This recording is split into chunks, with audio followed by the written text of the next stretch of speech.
What's up, everybody? Just wanted to take a minute before this video to say, check out the description, hit the links in the bio to come support us. Make sure you check out, stay tuned with everything we do, everything we post, all the content we're making.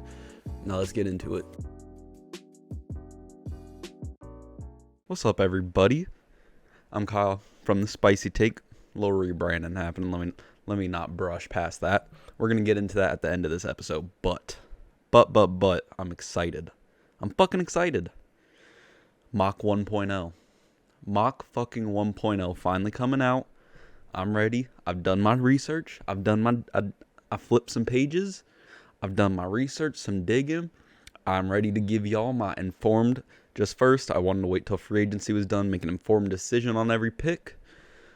1 through 32. I got the whole first round coming at y'all. Mach 1.0, excited. At the end of this episode, we're going to be getting into some of the changes, y'all are going to be seeing. You can tell by the name if you're somebody who watches a lot. If you're one of our frequents, you can tell by the name. We got a few undergoing changes. One thing that will never fucking change. It's 6 a.m. on this fine Saturday morning. I'm coming at y'all. But one thing will never change. I got me a damn Celsius. And that's on fucking God. That is on God, boy. All right. Let's get the fuck into this. All right. Pick number 1, no surprise. USC quarterback Caleb Williams. There isn't even a whole lot to say about Caleb. I guess with no workout at the I almost said pro day because I need to get into that, but no workout at the combine. People said, okay, very similar to Marvin Harrison. Are we gonna see him throw? Is this gonna damage his draft stock? How does he look? Because a lot of the knocks on Caleb would be inside the pocket or emotional. You can say that. Nobody questions what he can do off script, outside the pocket. So I think throwing for Caleb was honestly the most important thing. Let's see him take a 7-step drop and throw a fucking 25-yard out route. That's all. Doesn't do it at the combine, but we get to his pro day, the USC pro day last week, and lit it up, throwing 70-yard dimes like it's fucking nothing. So at this point, there's no questions asked. Caleb Williams will remain at number 1. I'm not even going to talk about Caleb Williams that much anymore. There's not a whole lot left to talk about unless something comes out. All right, number 2, the Washington Commanders. This is my harder pick. Who's QB2 of this draft? I came up with Drake May. He had less weapons than Jaden Daniels at UNC. So let me get into just Drake real quick. He is your prototype quarterback. He's bigger, no injury risk. We watched Jaden Daniels get body slammed. I can't even tell you how many times last season with all the weapons he had. Of course, put up Heisman numbers, but Drake May, he'd flash just as much as Jaden. Not the numbers, lack of weapons. He had Tez Walker for like half the season, but that was really about it. I just think, this is really why I put him here, was the staff. Adam Peters has a history of winning with quarterbacks like him. But Adam Peters wasn't even kind of like the reason I wanted this. Really, it was the head coach. Dan Quinn, what has he won with? Who did Dan Quinn go the furthest with? Dak Prescott? Matt Ryan. Who is very inside the pocket, good arm, analyzes the field, bigger guy. I don't want to say statuesque, but statuesque, we'll throw that out there. He ain't Tom Brady. He can move. But I think we're going to see Drake May go simply because I think that's what that staff is comfortable with.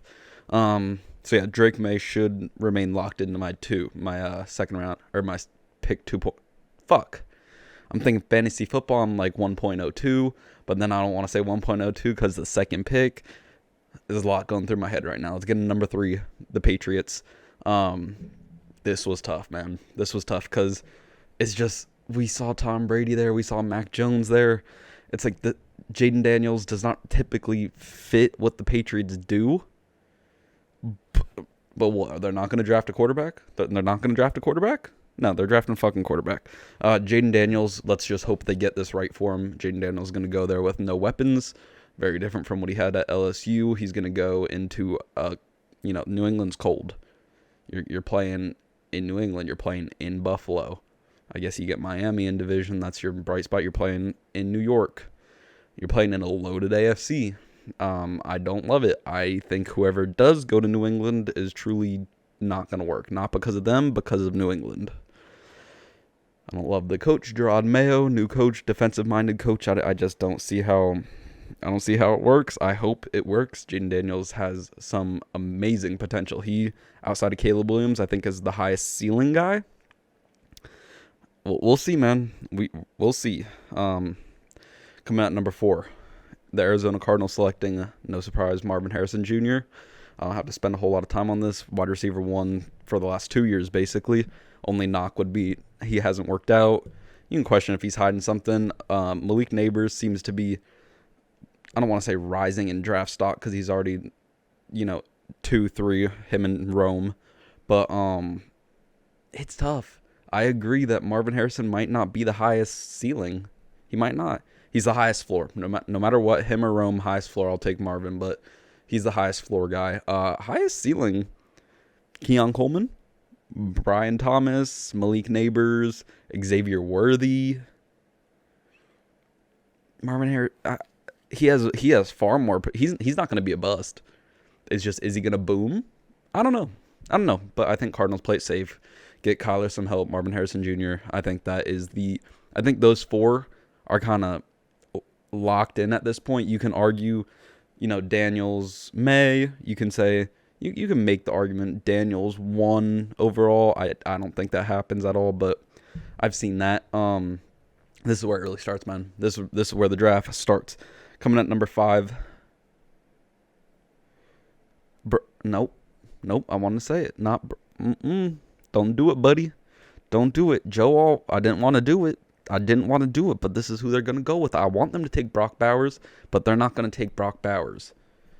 I'm playing. Of course, I got my notes written down. I knew I was saying Joe Alt, but take Brock Bowers.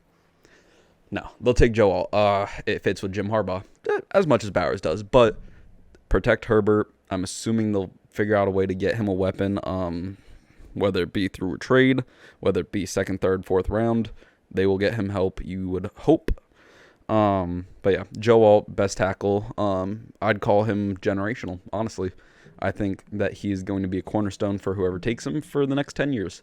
So I think that is a safe pick. I like that pick. Joe Alt to the Chargers. It fits Jim Harbaugh. That has Jim Harbaugh written all over it. All right. Whew. Number 6, the New York Giants. Malik Neighbors, LSU, wide receiver. I struggle. See, me personally, I think I'd take Rome Odunze over Malik. I don't think that's how most view it. I think Malik is, I've seen people argue he's the number 1 receiver. Most say 2. I have him as my 3, but I think the Giants take Malik more so than anything because of their scheme.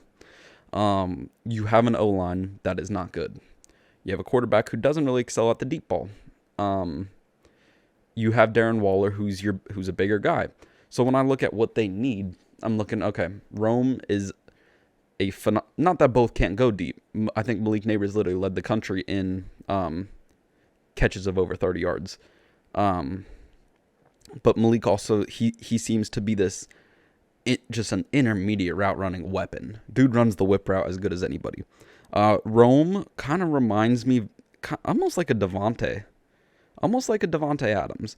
Not the fastest. He's not going to be the fastest guy.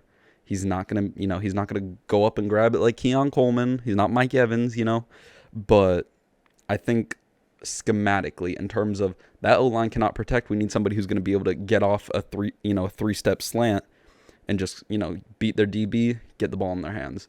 I think it fits their scheme better. I'm going to go Malik Neighbors to the New York Giants. Now we're going to go to the Tennessee Titans. This pick took me a while because there's so many ways they could go. I felt it was too early for a defensive player because we don't have a Myles Garrett, Nick Bosa in this draft. So I went Olu Fashanu. Whew, that's a name. I ain't even saying his whole first name. I call him Olu. You want Olu me? I'm not going to try. Nope, I'm not going to try. Olu. Penn State tackle. we finally see a Tennessee Titans offense that has been Ryan Tannehill throwing to guys and Derrick Henry carrying most of the workload. Derrick Henry running fucking 25 times a game. We now see the Tennessee Titans. Will Levis shows promise, second year. Sign Calvin Ridley. Keep DeAndre Hopkins. Treylon Burks is still there. Sign, get rid of Derrick Henry. Sign Tony Pollard. This is an offense that I kind of like. I think it's going to be fully functional as long as Will Levis either, stays course, progresses through year 2, which I think we all expect him to. So I think just shoring up that line, keeping Levis safe, ensuring he has time to throw to these weapons. Olu fits there. That was tough for me, but hey, that's where I'm going for now. We'll see if it changes through 2.0, 3.0 as we get close to the draft, as we see if any teams make other acquisitions, but this is where I'm planting my foot right now. Olu. Atlanta. With Kirk Cousins going there and them having a good defense and some of the additions they've made, namely Darnell Mooney, adding to that receiving core. Before they signed Mooney, I kind of wanted to put Odunze here. But I switched up. I was ready to write Rome Odunze Washington there. Changed my mind. Dallas Turner, Alabama, edge. Get a little more help on the D-line. Make sure Kirk Cousins can kind of play with the lead. Be able to utilize Bijan more this offseason, I think, or this season, my bad. Play from ahead, man. Play from ahead. Be able show up that defense. Make sure Kirk can turn around, hand that ball off on first down, hand that shit off on second down. We only need Kirk. We don't need the Falcons trying to beat people 40-37. They're not in a great division. Let's just stay course. Let's draft the highest potential. For the most part, you can throw Byron Murphy or something in there. Highest potential defensive end. Let's just draft him. Alabama kid. Nobody really has anything negative to say about him. Lack of production, you can argue, but I like him. Dallas Turner to the Falcons. I think that makes a lot of sense. Number 9, Chicago. This was fucking tough. Because quite frankly, I think Chicago's going to move back. I don't think they're going to stay at 9, but we're not doing trades. We're not doing trades, at least not right now. So, you look at what Chicago has. They're going to draft Caleb. Keenan Allen, DJ Moore. All right, well, Cole Kmet, Gerald Everett now there. No need in the backfield. Definitely not going to take a running back this high. Nobody's a star like that this year. We don't have a Bijan or Jahmyr Gibbs. But you look at the defense, they could use another end. I thought about Laiatu Latu. I couldn't convince myself to do it. So then I really thought about it, and I want to go Washington wide receiver Rome Odunze. And the only reason, and I don't even have to talk about Rome. We know what Rome is. Led the nation in receiving last year. Dude's a stud. Dude, all receiver. Probably outside of Marvin, probably the highest floor guy in my opinion. Keenan Allen. That's my reason for putting Rome here. Keenan Allen is a 1-year rental. He is here to make Caleb Williams' life easy as a rookie. I don't see them extending Keenan due to his age and due to probably what he'd demand financially.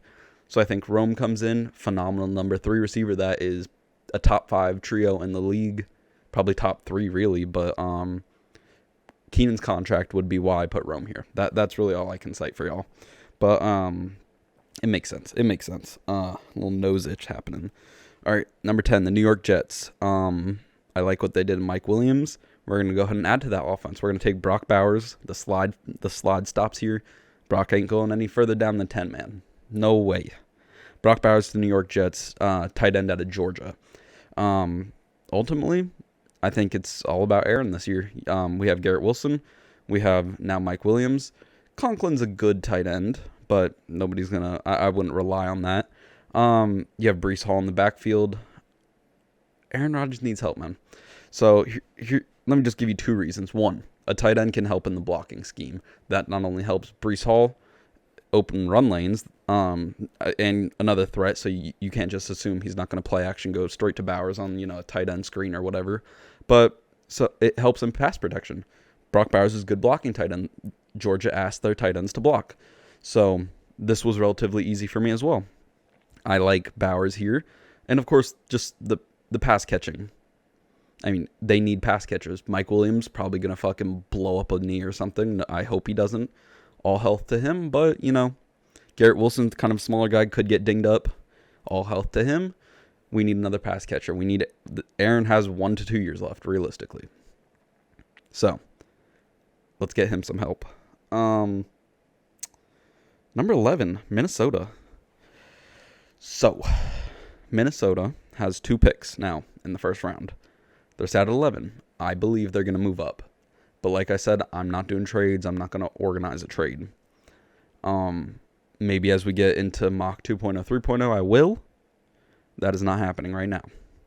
So, I'm going to take this how I would go about this if I'm Minnesota. I need a quarterback. I cannot just have Sam Darnold. And I don't want to start... maybe I want to start him for 3 games and then roll my rookie out. He's not the answer. Sam Darnold is not the answer. So, I have a defense that really needs help. I'm going to take... because I know there's going to be... this is a stacked quarterback draft. I know there's going to be quarterbacks in my next... I have another first-round pick. I'm going to take Jared Verse out of Florida State. He's not the highest ceiling, but he's going to come out and produce straight out of college. He has a high floor. And I think we just shore up that defense. I think we're going to take a quarterback later on. I think we're going to take probably the best defensive player for what we need here at number 11. And I think that's a good decision in terms of where we'd sit if we hold those picks. So I got Jared Verse going number 11 to the Minnesota Vikings. Number 12, the Denver Broncos. This should come as no surprise. J.J. McCarthy. Sean Payton likes a guy who can fit within his offense. And we saw J.J. McCarthy be completely fine handing the ball off 30 fucking times in a row. So he's clearly going to be fine doing what Sean Payton asks of him. I think he's somebody who is definitely going to need a year. Not necessarily to sit, but he's going to need a year of grace. He's going to need a year to flourish within an offense of Sean Payton's that requires a lot of checking at the line. And J.J. McCarthy did not have a lot asked of him. So I'm gonna take J.J. McCarthy to the Broncos. Not super high on J.J., but the league is, and I trust a lot of these offensive coaches. So Sean Payton, bless you. I hope you well, my brother. All right, number 13, the Las Vegas Raiders. This was fucking tough. They need the Raiders need everything. Let me just put it like that. The Raiders need fucking everything. I think you could have went fucking quarterback. You could go receiver. I think it's too early receiver. You could go defense. They need help on defense. The Raiders' whole culture is fucking defense, but they need some damn offensive line help. So I went J.C. Latham, Alabama. I don't even have a whole lot to say on this pick because they just need everything. I could tell you every single position of why they need it. But yeah, let's just get some help on this offensive line. Let's figure out, is Gardner Minshew our next couple years quarterback? I'm hoping he's just a bridge, and we're going to look next year, maybe draft Quinn Ewers, Shador, whoever you want to draft. But for now, we're going to take J.C. Latham out of Alabama. Get that O-line shirt up. All right, number 14, we got New Orleans. The New Orleans Saints are going to take Tyler Guyton out of Oklahoma. Again, this is a team that had multiple needs with Michael Thomas on the way out. Again, I debated a receiver, but Chris Olave is there. Rashid Shaheed, that's a mouthful of a name. And I just don't think Derek Carr is going to get it done, no matter how good his receiving group is. So I figured that was a road I did not want to go down. So we're going to go Tyler Guyton out of Oklahoma. We're just going to shore up the offensive line. We're going to start prepping to take that cap hit that they have pushed down the road. We're going to shore up an offensive line. We're going to get a unit that will be ready for the changing the guard, for our next guy to come in. So I think that is where the Saints go. Indianapolis. Again, this was somewhere I was originally looking at receiver. They get Michael Pittman under contract. Of course, Jonathan Taylor's there. Anthony Richardson is a threat of his own coming back. I didn't really feel that there was any offensive side of the ball help needed. So, with that being said, I want Terrion Arnold out of Alabama.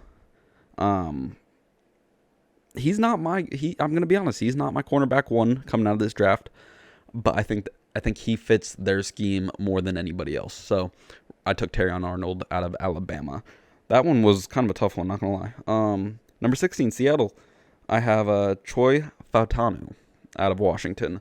Again, just Geno Smith, not nearly as mobile as Russell Wilson, and I think taking all those sacks last year and the injuries he suffered showed that they need help there. So I'm just hammering the offensive line. I'm hammering that shit.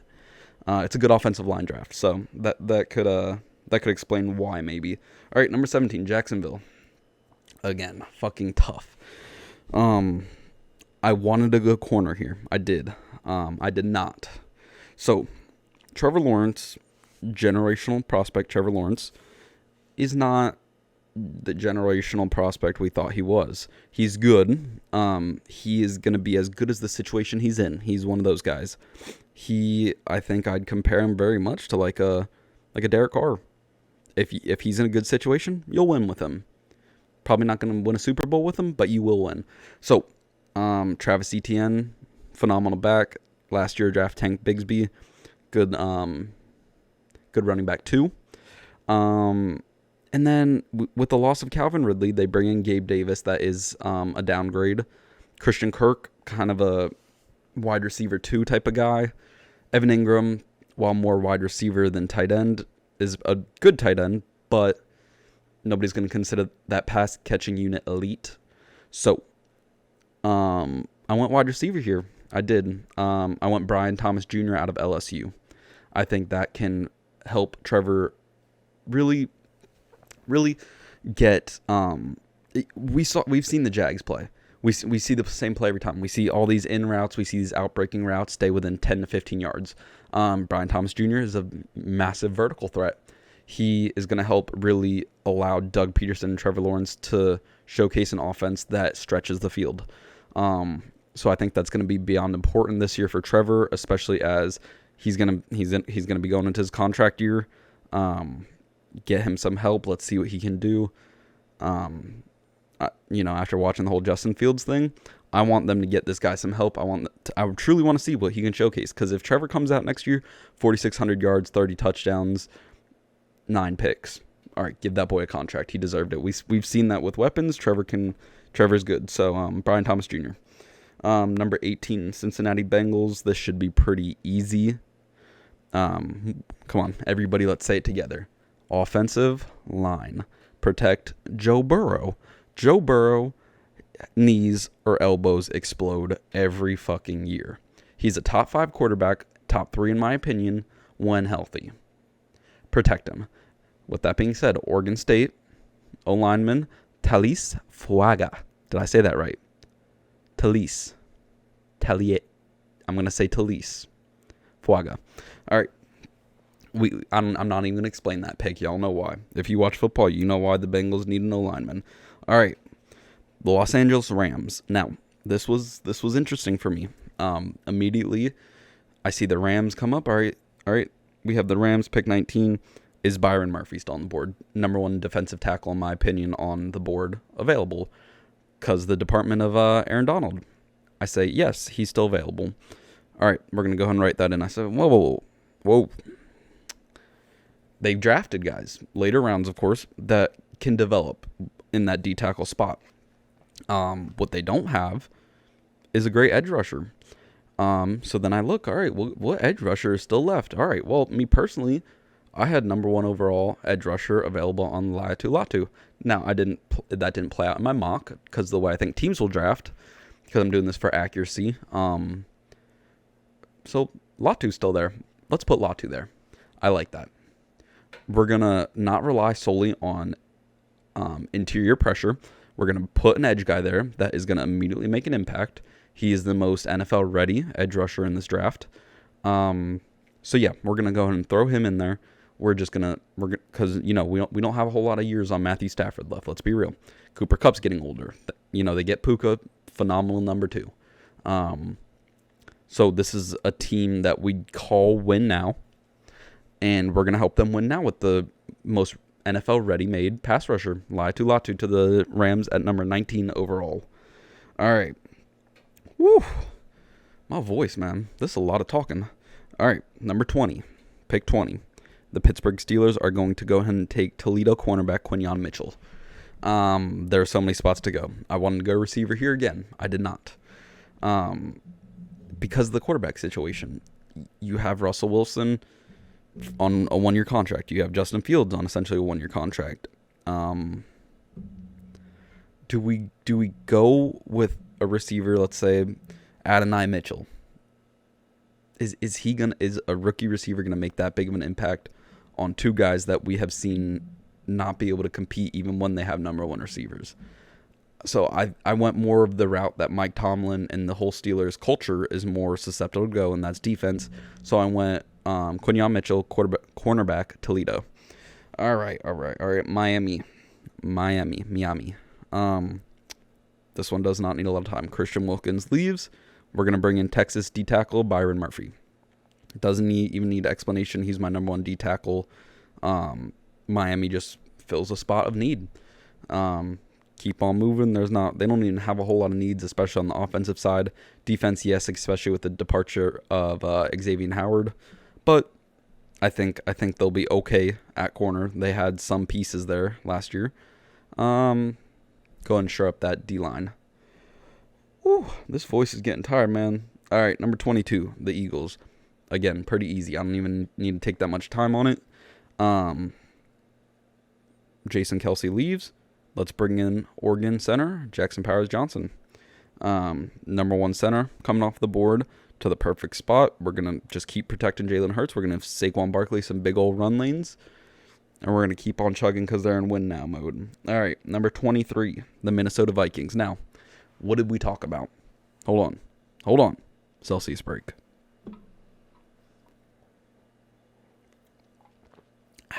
Refreshing. All right. What do we talk about at pick 11?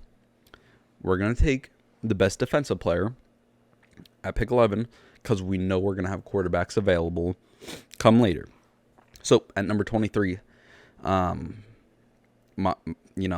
think my 4th overall quarterback, because I'm not a McCarthy guy, would be Michael Penix, and I'm going to stick him with the Vikings.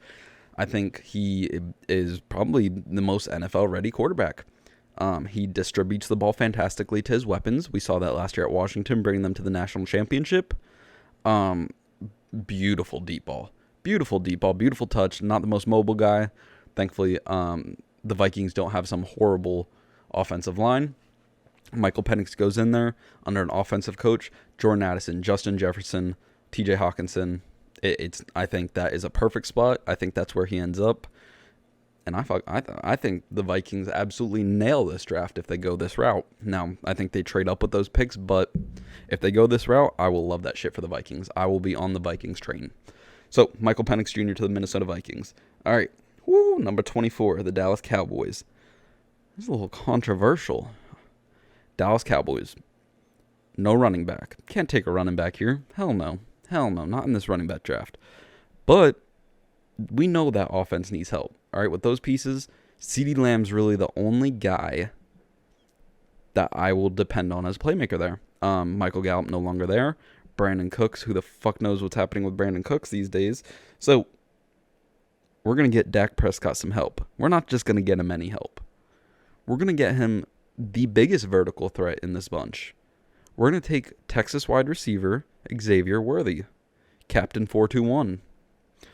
Going to Dallas. Going to put the star on his helmet. Be Jerry Jones' son. Because every fucking player these days is Jerry Jones' sons.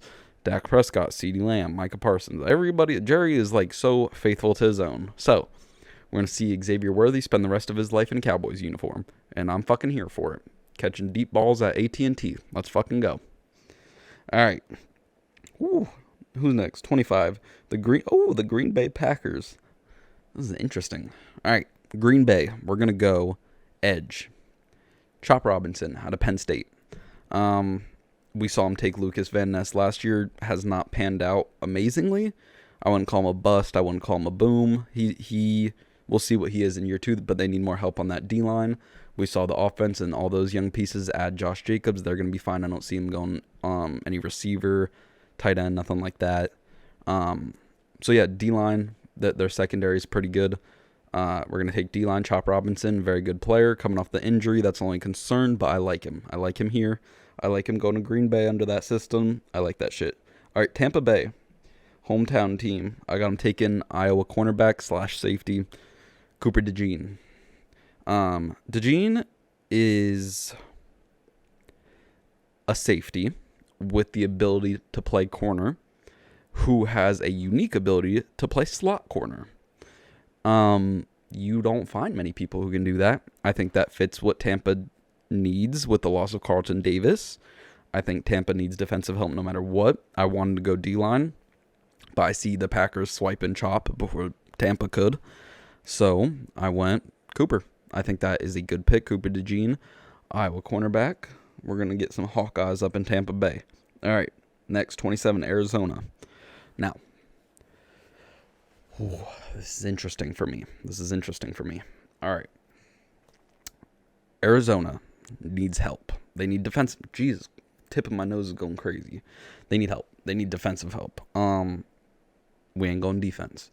So, there are questions around Kyler Murray, especially coming off an ACL, given, the whole study habits thing. How is Kyler? We saw him last year be good. We saw him last year produce, even coming off the injury. But I want more for Kyler. I think that offense, you have James Conner. He's not, he's an older back. He's a workhorse back. I don't see him lasting. He has a lot of tread on those tires. I don't see him lasting too many more years. You have Kyler under a big boy contract. You're going to get him Marvin Harrison Jr. at pick 4. And you're going to get him Adonai Mitchell here. I think that is the route to go. If I'm the Cardinals, that's where I'd go. So at 27, I have Texas wide receiver Adonai Mitchell coming off the board. Kyler Murray is about to have a house of weapons. Okay? I like that. He's going to have Trey McBride. He's going to have, with the loss of, what's his name? Rondale Moore going to the Falcons. You're not going to have Marvin Harrison Jr., Adonai Mitchell, Trey McBride, James Conner in the backfield. Kyler has a threat of his own running, of course. That is a lethal offense. I think that kickstarts Kyler. I think we see a 7-8 win team, I think, in my opinion. That's a dangerous team. All right. Number 23, Buffalo. Buffalo, Stephon Diggs, and who else? It's Stephon Diggs and who else? Dalton Kincaid and Dawson Knox. But you need another receiver here. I would love Xavier Worthy here. He already came off the board. Who do you go with? I think you go with Stephon Diggs. Opposite. Stephon Diggs, intermediate route runner, lethal route runner. Dude runs some of the best short routes I've ever seen. He will cook you. He's Devontae Adams with an attitude problem. Anyway, get Josh Allen more help. He obviously needs it in that wide receiver room, especially losing Gabe Davis. Keep Stephon Diggs happy. Don't give this guy too many targets, but he still needs some targets. All right, Stephon, you hear me? Just a few. Give him just a few targets. Anyway, South Carolina wide receiver Xavier Legette. Dude is a fucking athlete. Fast as shit. Big as shit. Contested catch animal. I think he fits within this offense. I think he has some boomer bust potential. Of course, coming off a one-year wonder type of season. But I like him here. I think Josh Allen can elevate him. I think Stephon Diggs not allowing any double coverage on, a rookie receiver like Legette would help him. I think this is a good situation for him to land in. And like I said, I think Josh can elevate him. I think this is a good spot. All right. Number 29, Detroit. Cam Sutton had his old incident. They need a few things. They need one more edge rusher or D tackle, wherever you want to give that D-line some help, and they also need secondary help. So I went Nate Wiggins, cornerback, Clemson, simply filling a need. He's my third cornerback in my personal rankings. I believe he's my third coming off the board. So, good landing spot for him, especially under Dan Campbell. you expect him to exceed. We saw Brian Branch exceed his expectations. So I think Nate Wiggins is a good pickup here. I think it's a smart pickup. Like I said, I think he succeeds in that role. So we're gonna go on to number 30, the Baltimore Ravens. This was tough. This was very tough for me. I went Graham Barton. Duke. He is a do-it-all offensive lineman. You can throw that boy at center, put him at guard. Hell, if you're feeling spicy, put him on the tackle spot. I think he becomes one of their guards. This was a tough pickup, man. This really was. I wanted to go wide receiver. I really did. I really wanted to go wide receiver. I did not see a spot to put a wide receiver here in that I'd value over offensive line.